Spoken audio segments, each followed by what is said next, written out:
महाराष्ट्राचा। नमस्कार, मी सुद्धा संध्या लाईव्ह मध्ये आपल्या सगळ्यांचं स्वागत।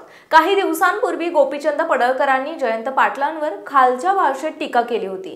जयंत पाटलांच्या समर्थनार्थ शरद पवार गटाकडून सांगलीत मोर्चा काढण्यात आला। या मोर्चात पडळकरांसह मुख्यमंत्री फडणवीसांवरही जोरदार टीका करण्यात आली आहे। फडणवीसांवरील टीकेनंतर आता भाजपनेही इशारा सभेची घोषणा केली। फडणवीसांवरील टीका सहन करणार नाही असा इशारा चंद्रकांत पाटील यांनी दिला आहे। असं आहे की जयंत पाटलांच्या वडिलांवर म्हणजे आदरणीय राजाराम बापूंबद्दल जे काही गोपीचंद पडळकर बोलले ते आम्हालाही मान्य नाही, मुख्यमंत्र्यांनी मान्य नाही। आणि त्याची गोपीचंद पडळकरांना ही काही भाषा महाराष्ट्राच्या काय तर खरं म्हणजे मानवीय संस्कृतीमध्ये बसत नाही, ही समज दिली। पण ते कारण काढून जयंत पाटील बचाव नावाची जी सभा होती त्या सभेचं नाव होतं जयंत पाटील बचाव, कारण ते अगदी सायडिंगलाच गेले होते। त्या निमित्ताने पुन्हा लाईमलाईट मध्ये आले। असं काही लाईमलाईट मध्ये वर येता येत नाही, ते याच्या स्थानिक स्वराज्य संस्था निवडणुकीत दिसेल। पण जयंत पाटील बचाव नावाची सभा झाली ते गोपीचंद पडळकर यायला बाजूला, तो काय बोलायला बाजूला, आणि देवेंद्र फडणवीस मग त्यांना आका काय म्हणताय, टरबुजा काय म्हणताय, बायको काय काढताय।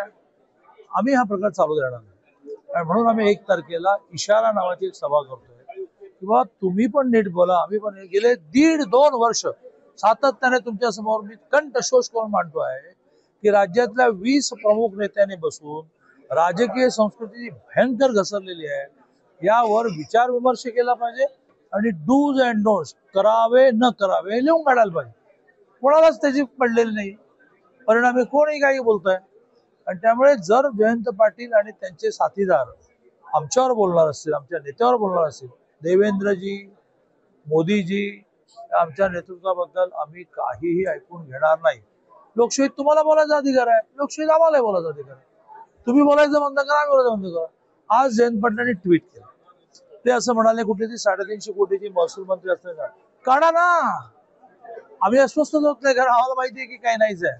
कारण ज्या 350 कोटीच्या जमिनीचा विषय तुम्ही काढता तो तुम्ही आतापर्यंत 10 वेळा काढून झाला आणि 10 वेळा सिद्ध झालं की याच्यामध्ये काही नाहीये। 11 वेळांदा काढा। पण मग तुम्ही का अस्वस्थ होताय ऑनलाईन लॉटरीच्या विषयामध्ये? नाव न घेतलं, तुमचंही नाव नाही घेतलं। एक अर्थमंत्री, ऑनलाईन लॉटरी, एक ठाणे जिल्ह्यातला आमदार, परमारची डायरी, एक आमदार, एका पक्षाचा नेता, त्याचं नवी मुंबईतलं मार्केट कमिटी, असंच म्हटलं मी। आता मी टोप्या फेकल्या, तुमच्या डोक्यावर का बसल्या? तुम्ही काही काळजी करायचं कारणच नाही, कारण तुम्ही तसे नाही आहात, तुम्ही धुतल्या जाण्यासारखे आहात। मग तुम्ही काळजी कशाला करता? मी करतो का काळजी? सकाळी 10 वाजता ट्विट झालं जयंत पाटलाचं, काय अस्वस्थ झालो का? सगळे कार्यक्रम सुरू आहेत, हे नाहीच आहे ना बोंबलेलं। त्यामुळे काचेच्या घरात राहणाऱ्यांनी काचेच्या घरामध्ये बसून कुलूप लावून दुसऱ्यावर दगड मारू नये। आम्ही गोपीचंदला जे सांगायचं सांगितलेलं आहे, पण तुम्ही जर तुमची पिलावळ शांत करणार नसाल तर आम्ही काही आता स्वस्त बनणार, लोक मारतील आम्हाला। ते काही बोलतात, मी काही कसं बोलत नाही। आणि त्यामुळे लोक दबाव आमच्यावर आहे की तुम्ही काहीतरी रिॲक्ट व्हा, आम्ही रिॲक्ट होणार।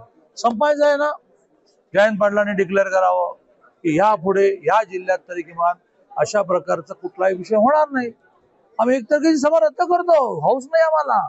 वेळ जास्त उतूनही चाललाय, पैसे उतूनही चाललेले आहेत। 1 तारखेची सभा रद्द करतो, डिक्लेअर करावं यापुढे असं होणार नाही।